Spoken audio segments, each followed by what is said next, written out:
And it means making sure that Indigenous wisdom and perspective informs our decisions so that together we will usher in a future that our grandchildren deserve to inherit.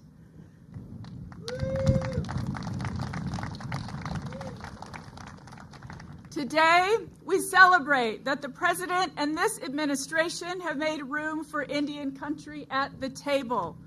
Our work is far from over, but the progress we've made together is truly historic. There is no place I would rather be today than here with all of you. Thank you for giving me the opportunity to be beside you to witness this moment in history. Dawa e. Esquali Ekanofa. Thank you.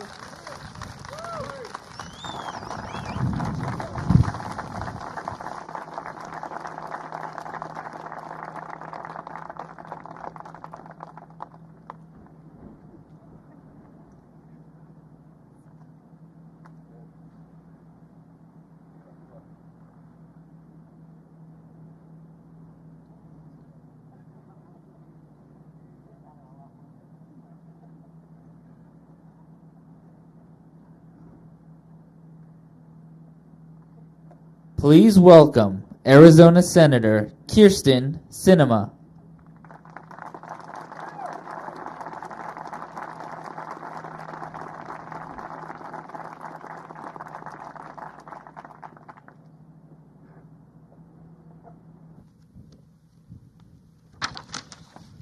Thank you, Secretary Holland and Congressman Grijalva. I am so grateful to be here today with all of you, celebrating what we have long worked together to achieve, a new Grand Canyon National Monument. President Biden, we appreciate you coming to Arizona and personally designating the monument today. Thank you. The Grand Canyon is a national treasure, and here in Arizona, it is more than that. It is a symbol of our state, a critical part of our history, our heritage, our cultural and our economic strength. I was born and raised right here in Arizona, and I take seriously our responsibility to protect the canyon so that Arizonans and visitors from all across the globe can continue to enjoy our canyon for generations to come. Today's designation is the product of hard work and relentless determination of those of you here and thousands more Arizonans from diverse backgrounds and interests, all with a shared passion for protecting Arizona's air, our land, our water for future generations, including Arizona's tribal communities, local leaders, conservationists, sportsmen, and many more. I particularly would like to thank the Grand Canyon Associated Tribes, Coconino County, the Grand Canyon Trust, the Arizona Game and Fish Department, and all of Arizona's sportsmen community for helping us reach this momentous occasion. Importantly, today also represents the incredible bipartisan legacies of two of Arizona's best. My hero, Senator John McCain, and Congressman Mo Udall. Senator McCain and Congressman Udall were members of different political parties, but they remained united in always fighting for what's best for Arizona, and they were both resolute in their commitment to protect the canyon. It's that spirit that brings us here together, and it is that spirit that defines Arizona. We're a state of diverse lands, of diverse governments, of diverse people, but together we remain focused on ensuring that Arizona remains the great State 48. Today's action follows legislation introduced by Congressman Grijalva and myself that will designate nearly 1 million acres around the canyon as a national monument, protecting the canyon and surrounding area, preserving this critical watershed, safeguarding tribal heritage, and supporting outdoor recreation opportunities our economy relies on. All of these will help ensure that visitors and locals alike can continue to enjoy the beauty of the Grand Canyon, not just now, but well into the future. Today's designation shows what is possible when we are willing to work together, to focus on our shared values, and collaborate to achieve a goal that serves everyone. I'm proud of this collaboration, and and I'm honored to be a part of this coalition to help be a part of today's effort to protect the Grand Canyon. Thank you so much.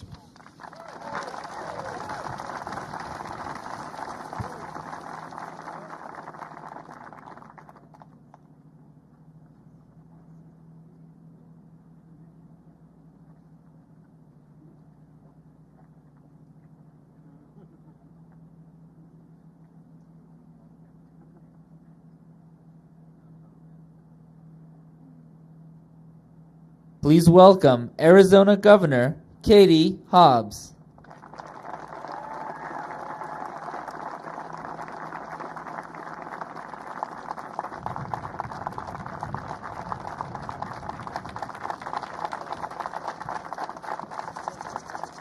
Thank you. Good morning, everyone. Thank you, Senator Sinema, Congressman Grijalva, Secretary Holland, and President Biden. As Governor of Arizona, it is my honor and pleasure to welcome you to the appropriately named Grand Canyon State. Today, we are celebrating a historic moment for our state, a moment that would not be possible without the tireless advocacy from tribal leaders and communities.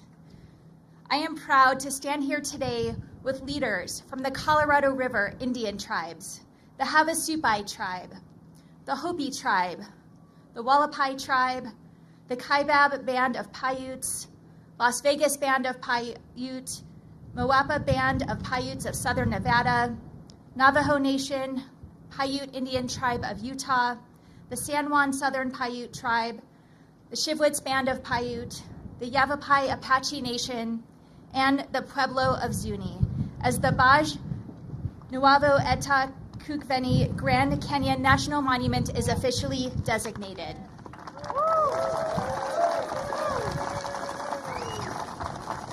Leaders, you and your people have led the effort to create this designation. Today belongs to you. Please stand so we can honor your hard work with a round of applause.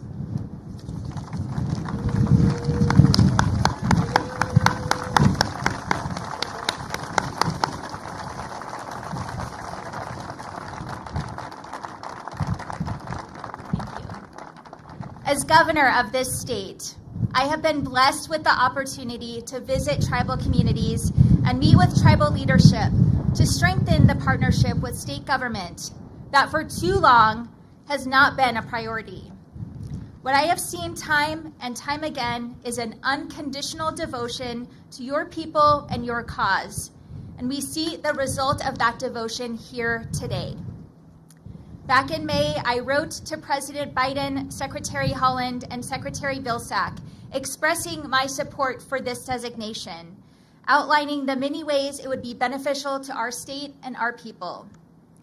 The Grand Canyon is known as one of the 7 natural wonders of the world, but here in Arizona, we know it and its region for so much more. First and foremost, it is a culturally sacred place, stewarded by indigenous peoples for centuries.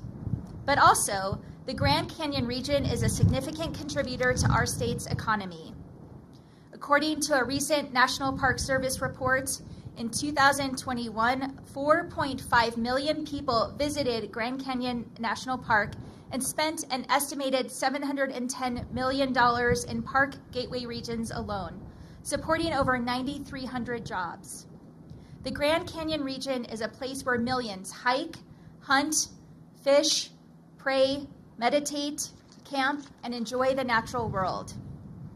In addition to Indigenous voices, my office has heard from people across the political spectrum, including sporting groups, faith leaders, outdoor recreation businesses, conservation groups, and others from a broad array of interests that support this monument designation. I can think of no better use of the Antiquities Act than to protect our state's namesake treasure. This designation will safeguard one of our most important water supplies, continue to support a strong economic activity in communities across our state, and preserve a cultural and natural treasure for future generations. I am so proud to be here with all of you today to celebrate this monumental occasion. Thank you.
Distinguished guests, please take your seat. The program will begin momentarily.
Please welcome youth leader from the Hopi and Havasupai tribes, Maya Talusi Little.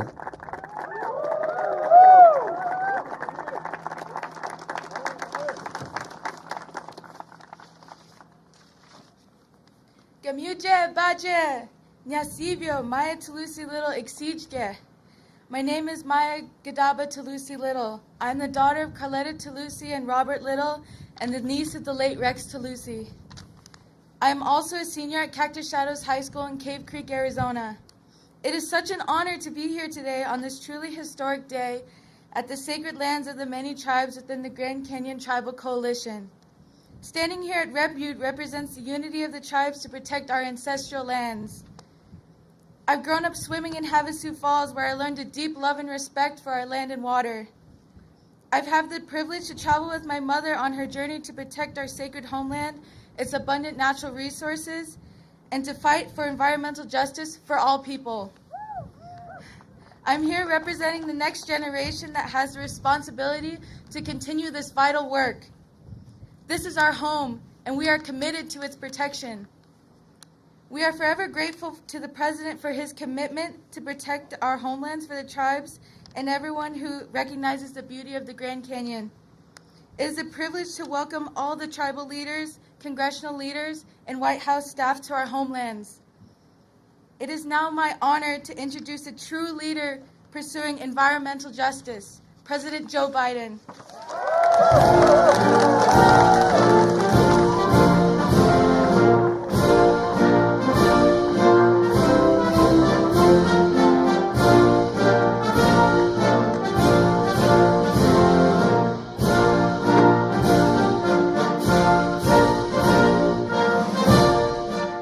Thank you. Please have a seat if you have one. If you don't have one, you can sit down anyway if you want. Well, thank you very, very much. Maya, thank you for the introduction. When I was your age, to be able to stand up and introduce anybody, let alone a president, I would have frozen. Thank you. You're an impressive young woman. And I'm going to come down to those waterfalls pretty soon. It's great to be here with Secretary Howland, our first Native American Cabinet Secretary, and Brenda Malloy, the chair of our Council of Environmental Quality. And Governor Hobbs, congratulations, and you're doing a heck of a job. And Senator Kirsten Sinema, and Congressman, where's the Congressman? Is he here? There. We've been hanging out since I got here a little bit. Raul has been a good friend and done a great deal. He's one of the most popular congressmen in the country, I think, who've long championed this effort in Congress. And Congressman Grace Stanton has been a leader as well. And thanks to all the state, county, and local officials who've worked so hard to see this day happen, make it happen. And you have. Believe me, I know you have. To the Forest Service, the Bureau of Land Management professionals here, thank you. Thank you for caring for our public lands, the most precious thing we have. And special thanks to tribal leaders joining us whose ancestors stewarded these lands since time immemorial. Got to meet most of you last night. I'm looking forward to saying hello to you again today. And a special hello to Jimmy McCain. Where are you, Jimmy? I'm going to embarrass you. He doesn't think he's going to be introduced.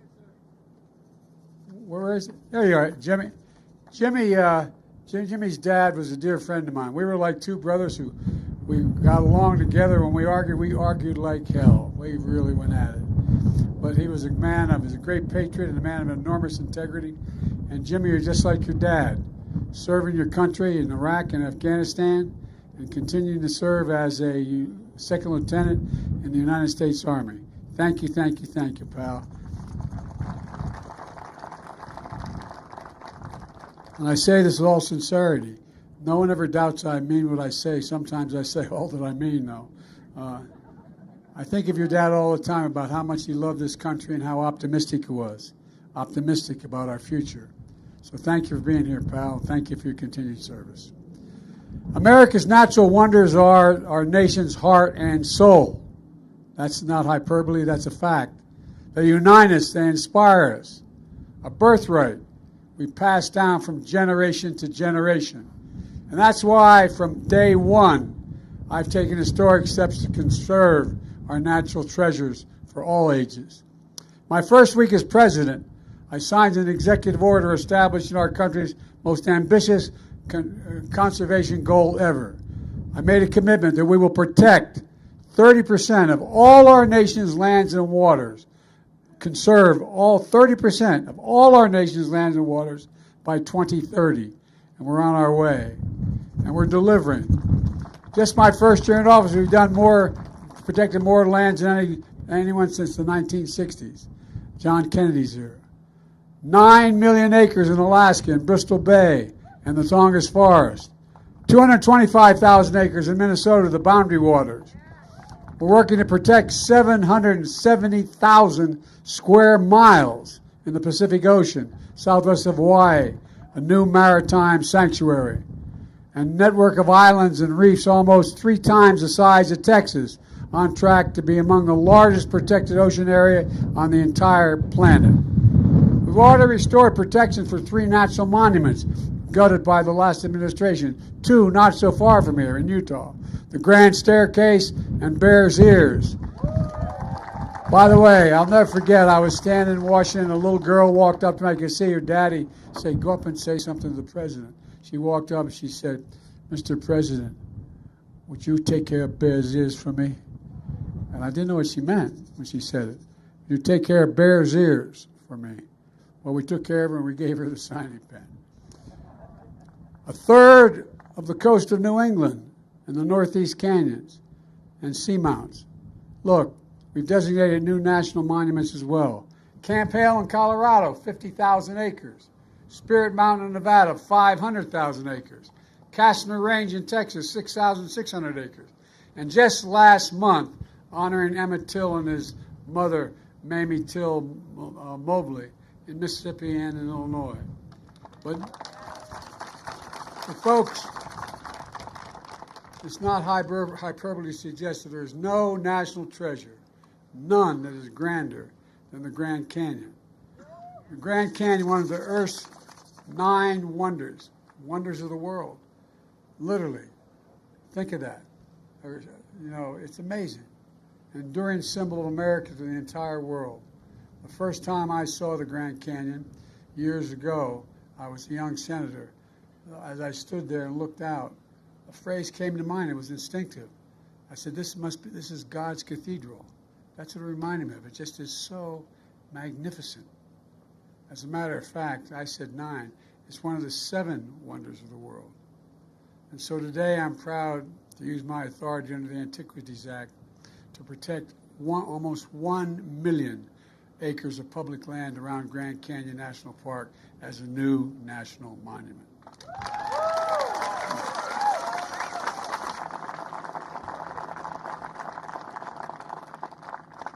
To help right the wrongs of the past and conserve this land of ancestral footprints for all future generations. Over the years, hundreds of millions of people have traveled the Grand Canyon, awed by its majesty, but fewer are aware of its full history. From time immemorial, more than a dozen tribal nations have lived, gathered, prayed on these lands.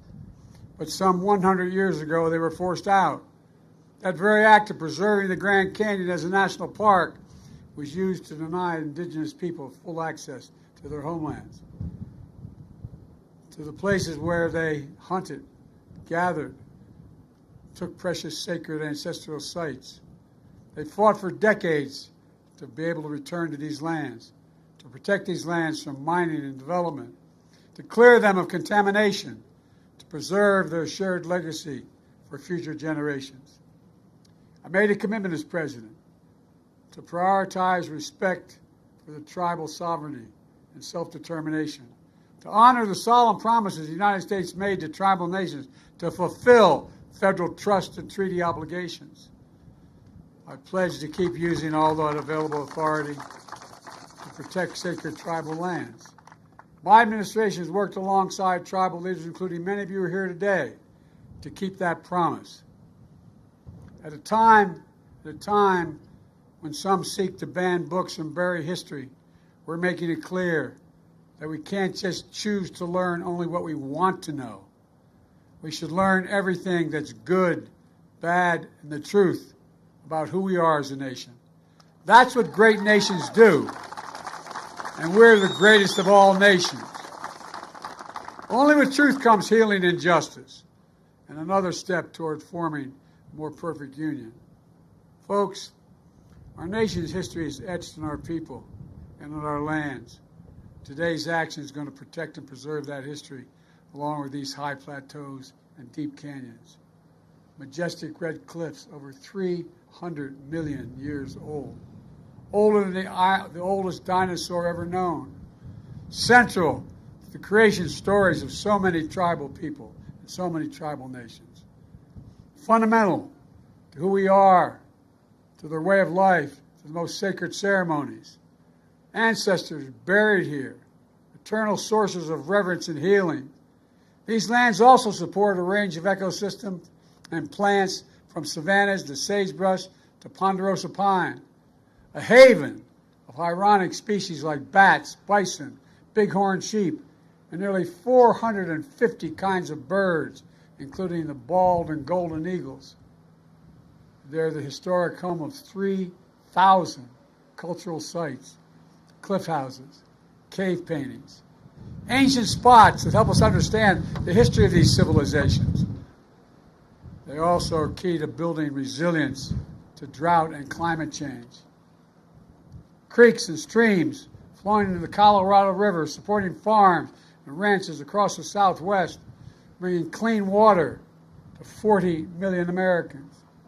By creating this monument, we're setting aside new spaces for families to hike, bike, hunt, fish, and camp. Growing the tourism economy that already accounts for 11% of all Arizona jobs. Folks, preserving these lands is good not only for Arizona, but for the planet. It's good for the economy. It's good for the soul of the nation. And I believe with my core and my course, the right thing to do. But there's more work ahead to combat the existential threat of climate change. You know, we've seen historic floods, more intense droughts, wildfires, spreading smoky haze, which I could sense today, thousands of miles. Record temperatures affecting more than 100 million Americans this summer. Over 100, I need not tell you, all over 110 degrees in Phoenix for 31 straight days. You know, extreme heat is America's #1 weather-related killer. Extreme heat kills more people than floods, hurricanes, and tornadoes combined. And it's threatening the farms, the forests, and the fisheries of so many families depend on to make a living. But none of this need be inevitable. From the start of my administration, we've taken an unprecedented action to combat climate crisis. Last year, I signed the largest climate bill in the history not only of the United States, but literally in the history of the world. It's the biggest investment in climate conservation and environmental justice ever, anywhere in the history of the world. And it has many parts. For example, it will save working families thousands of dollars a year if they install rooftop solar or weatherize their homes, and also conserve energy. And it includes a record $720 million for Native communities to ease the impact of droughts and rising sea levels, to bring clean electricity to tribal homes. In all, these historic measures put us on track to cut all American emissions in half by 2030. And we're well on our way.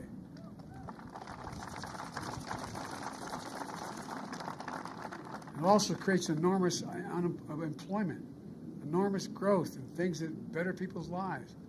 My mom, God love her, had an expression when I lost my family. She said, "Joey, out of everything bad, something good will come if you look hard enough for it." Well, there's a lot of good that's going to come from the sacrifices of dealing with, taking on the climate crisis.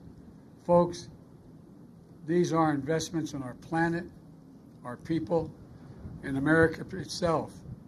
Protecting our outdoor treasures, making our nation more resilient. But some MAGA extremists in Congress are trying to undo it all. I didn't get any help from the guys on the other team.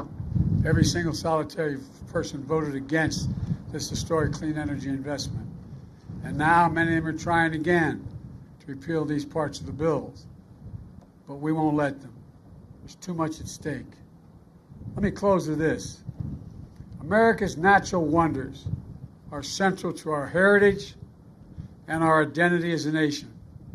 Conserving them not only protects the livelihoods of the people who depend on them, preserves key pieces of our history, of the full American story, for generations to come. It unites us through all ages and connects us to something bigger than ourselves, much bigger than ourselves. Today marks an historic step in preserving the majesty of this place. First among American landmarks, sacred to tribal nations, revered by every American. It speaks of the soul of our nation, reminds us of who we are. We are the United States of America, and there's nothing beyond our capacity when we act together. Nothing at all. So folks, God bless you all. May God protect our troops. Now I want to invite some of our guests on stage. I think they know who they are supposed to come up as I sign the proclamation establishing the ancestral footprints of the Grand Canyon National Monument.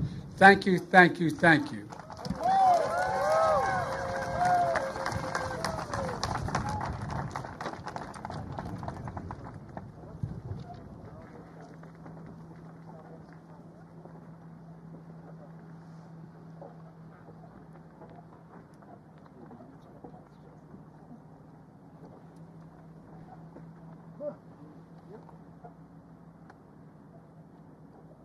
Who's going to be the first one to walk a million acres?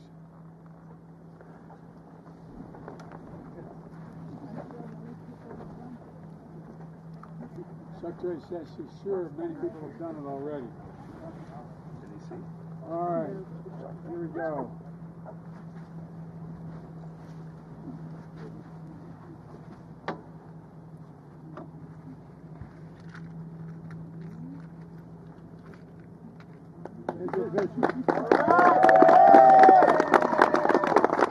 Let's play.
Thank you.